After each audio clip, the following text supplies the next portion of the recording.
Bonsoir à tous, nous sommes le jeudi 24 mai, voici les titres que nous allons développer dans ce journal. Les salariés d'Aubert et Duval devant le tribunal administratif de Clermont. En jeu, la reconnaissance définitive des salariés comme victimes de l'amiante. 250 personnes sont malades, 25 sont déjà décédées. Conséquence des intempéries, les éleveurs sont en retard pour faucher les foins qui servent à nourrir les bêtes. Après la sécheresse de l'an dernier, la situation n'est toujours pas idéale pour les agriculteurs. Le président départemental du Secours catholique est l'invité de ce journal. Louis Couder vient nous parler d'un ouvrage collectif coécrit par 5 présidents d'associations caritatives. Un ouvrage sur le vivre ensemble.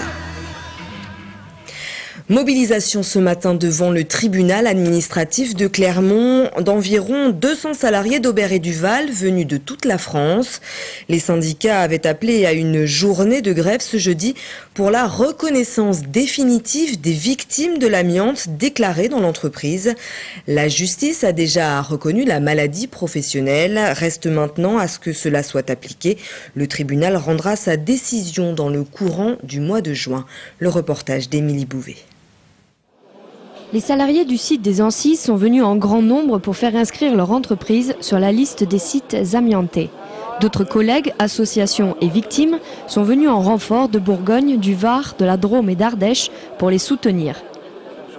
Nous avons un nombre incalculable de malades, 250 malades sur 500 scanners passés, c'est-à-dire de plus de 1 malade sur 2, alors que normalement les malades de l'amiante c'est 1 sur 3. Nous avons plus de 25 morts et la liste n'est pas exhaustive. On est fatigué, on en a marre, on n'est pas compris, on est l'usine la plus touchée de France. Depuis 8 ans, ces salariés luttent pour l'inscription du site afin d'obtenir une allocation spéciale. Celle-ci permet aux employés exposés à l'amiante de partir à la retraite avant l'âge légal, c'est-à-dire avant 60 ans. Nous avons obtenu du tribunal de Clermont-Ferrand, de la Cour administrative d'appel de Lyon et du Conseil d'État des décisions favorables sur le fond du dossier. Ces décisions n'ont jamais été exécutées par le ministère du Travail qui s'est assis sur ces décisions de justice et qui n'a jamais inscrit l'établissement. Nous avons joint l'avocat de la société Aubert et Duval qui n'a pas souhaité s'exprimer. L'affaire est mise en délibéré et la décision sera rendue dans quelques semaines. Nous vous en parlons dans ce journal depuis plusieurs jours. Le Puy-de-Dôme connaît un printemps particulièrement pluvieux. À titre d'exemple, la Limagne a connu une pluviométrie supérieure de 30 à 60% par rapport à la moyenne en avril. Cela grimpe de 70 à 90% dans les Combrailles.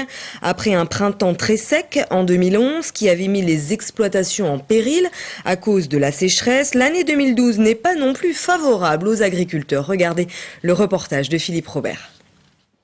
Ces vaches dégustent avec gourmandise une herbe riche et toute fraîche. De quoi en ruminer de plaisir. La pluie de ces derniers jours a fait du bien aux prairies, mais pour les éleveurs, pas de quoi toutefois verser dans l'euphorie. C'est pas extraordinaire non plus, non. C'est pas une pousse bien précoce. Ça sera pas non plus une grosse récolte, parce qu'on a eu et on a encore les râteaux-pieds, donc ça fait des dégâts.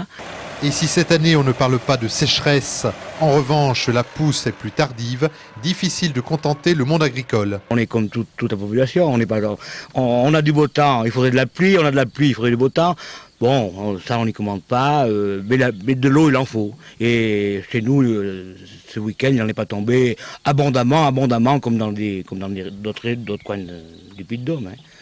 Et ce jour, il ne pleut pas. Il faut donc en profiter pour faucher ce pré de 4,5 hectares, même si les conditions ne sont pas idéales. Ça nous a sauvé peut-être de la sécheresse, mais c'est quand même mouillé vu que l'herbe est mûre à récolter. C'est le moment de faire et les prés sont très mouillés. Il aurait fallu que ça pleuve un petit peu plus tôt et que ça fasse beau depuis une semaine. Cette herbe sera ensuite ensilée pour nourrir les vaches laitières. L'an passé, 4 coupes ont été effectuées ici. Cette année, après un hiver froid et une pluie tardive, cette agricultrice pourrait faire une coupe de moins. Ce jeudi était la 14e journée nationale consacrée à la prévention et au dépistage des cancers de la peau. 3 centres étaient ouverts aujourd'hui dans le Puy-de-Dôme, à Clermont, Riom et Issoire. Plusieurs centaines de personnes ont profité de cette opération anonyme et gratuite. Concrètement, des dermatologues volontaires étaient disponibles pour examiner taches et grains de beauté et éventuellement diriger les patients présentant des lésions suspectes vers leur médecin traitant. Chaque année, 10 000 nouveaux cas de cancer sont diagnostiqués en France. Des cancers de la peau, c'est pourquoi les professionnels insistent sur la prévention. C'est plutôt une journée de sensibilisation que de dépistage. Le dépistage, on l'effectue tous les jours dans notre cabinet et on propose régulièrement aux gens, même s'ils consultent pour autre chose, pour une maladie inflammatoire, de montrer les lésions qu'ils ont sur la peau, par exemple les grains de beauté, où on leur demande s'ils veulent bien se prêter à un examen systématique. Le dépistage permet un diagnostic plus précoce et le diagnostic précoce est un facteur pronostic évident et essentiel dans le traitement des cancers cutanés de toute nature, y compris le mélanome ou le carcinome. Des propos recueillis par Cécile Finot. Et nous accueillons aujourd'hui dans ce journal Louis Coudert. Bonsoir. Bonsoir. Merci d'être avec nous sur le plateau de Clermont Première.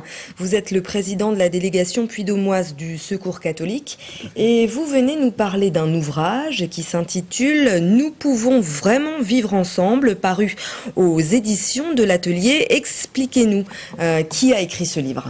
Alors, ce livre a été écrit par les 5 présidents nationaux de ATD Carmonde, de la CIMAD, du CCFD, d'Emmaüs et du Secours catholique. Donc cet ouvrage a pour but d'abord de donner des informations et de sensibiliser le public sur la possibilité de vivre ensemble. Donc en fait, c'est un ouvrage collectif qui est né de rencontres, de discussions et surtout de constatations. Absolument. Alors, nos associations, et bien d'autres d'ailleurs, les 5 présidents, mais il y a d'autres associations qui sont les Restos du Cœur, le Secours Populaire, la Croix-Rouge, etc. Mais toutes les associations ont l'habitude de se rencontrer et les 5 qui ont coécrit ce livre, sensibilisés comme au plan national, mais comme nous le sommes aussi au plan local, ont décidé, chacun de donner leur avis et d'avoir aussi quelques préconisations. Et surtout de le mettre par écrit, parce que nous sommes en pleine année électorale et qu'ils voulaient donner leur avis, leur opinion. Ça ne vous a pas échappé et le livre est sorti d'ailleurs il y a une quinzaine de jours, juste avant les élections présidentielles.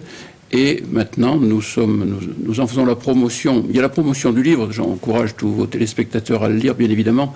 Il est d'une grande richesse, mais c'est surtout le message qu'il porte que nous souhaitons véhiculer sur cette possibilité de vivre ensemble.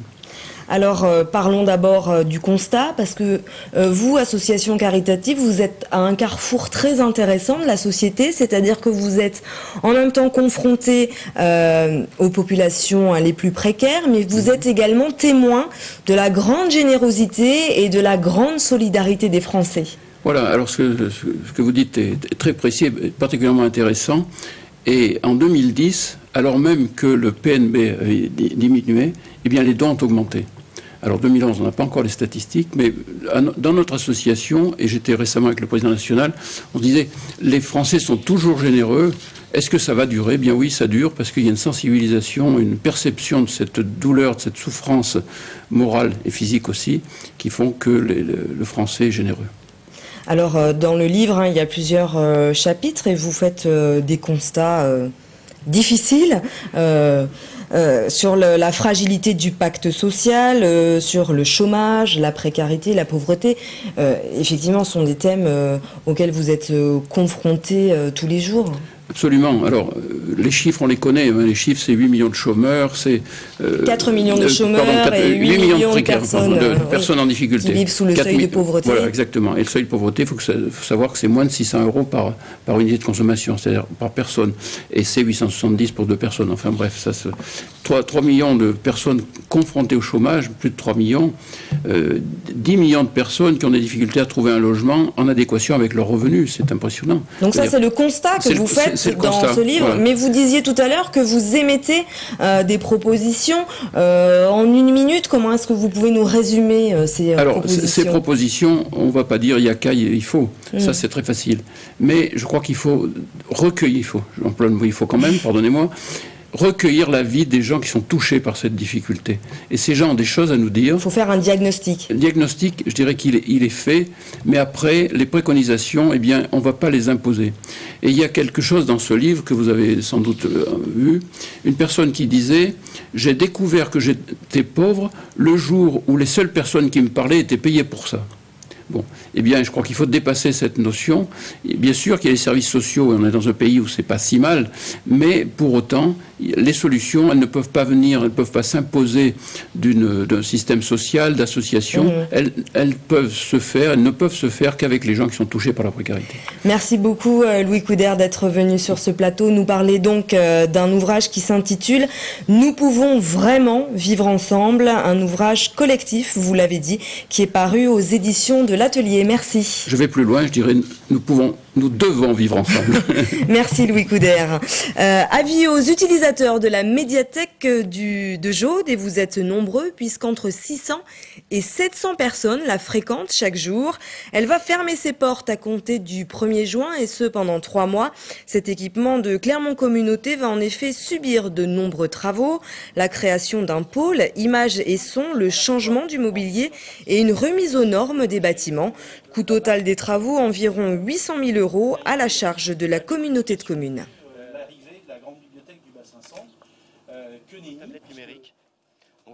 La réouverture de la médiathèque de Jaude, il y a à la fois ce que le public verra et ce qu'il ne verra pas. Alors ce qu'il verra et ce qu'il ressentira directement, c'est d'une part une amélioration des conditions d'accès pour les personnes à mobilité réduite. Ce qu'il percevra également, c'est l'amélioration des conditions de chauffage, et il ne le verra que l'année prochaine, la climatisation dans le bâtiment. Puis ce qu'il ne verra pas, c'est la mise en conformité au niveau sécurité, c'est-à-dire la refonte complète du système de désenfumage et des huisseries. Ça, il ne le verra pas, mais c'est pour sa sécurité. Et enfin, ce que le public ne verra pas non plus, c'est l'amélioration des conditions de travail pour le personnel, c'est-à-dire la refonte totale des bureaux de la médiathèque avec des espaces beaucoup plus ergonomiques. Des propos recueillis par Maud Gatineau. Culture, pour terminer ce journal, le festival Europavox ouvre ses portes demain à Clermont. Dans le cadre de sa programmation, 2 représentations de l'homme à tête de chou sont proposées demain et samedi à 21h15 à l'Auditorium. Ce projet, dirigé par le musicien et arrangeur clermontois Denis Claveyzol, est une création autour de l'album éponyme de Serge Gainsbourg. Sur scène, des musiciens auvergnats entoure le chanteur Arthur H. Cécile Finot l'a rencontré à la coopérative de Mai. Je suis l'homme à tête de chou.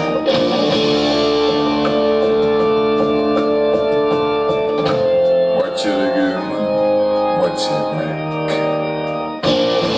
De dire ce texte, d'être dans cette musique, c'est vraiment un plaisir inouï, quoi. J'avais un peu des a priori au départ, parce qu'on se dit, voilà, l'original est tellement parfait, c'est dur de faire comme ça, une espèce de relecture, parce qu'on a toujours peur d'être vraiment en dessous, donc il faut être un peu différent, mais en même temps pas trop différent non plus. Et les arrangements de Denis là sont très très beaux, il y a des super musiciens. Quand Marie-Lo danse reggae, sur Marie-Lo passé à thé, beaucoup caressent et en dégueu, spermatozoïdes aux aguets. L'honneur quoi de passer après Gainsbourg, Bachung, et puis après il y a moi. Donc, moi, je me compare pas à ces 2 géants de la chanson, mais néanmoins, comme disait Gainsbourg, je pourrais dire c'est pas dégueu. Lorsqu'on songe obscurs, Marie-Lo se résorbe, que son commun absorbe en des rêves absurdes. Sa pupille s'absente et son iris absente, subrepticement se teinte, le plaisir en attente. Et c'est ainsi que s'achève ce journal. Merci de l'avoir suivi. Dans un instant, vous retrouvez vos prévisions météo pour demain vendredi. Et demain toujours, vous retrouvez pour l'info Cécile Finot à 12h30 et 18h30. Très bonne soirée.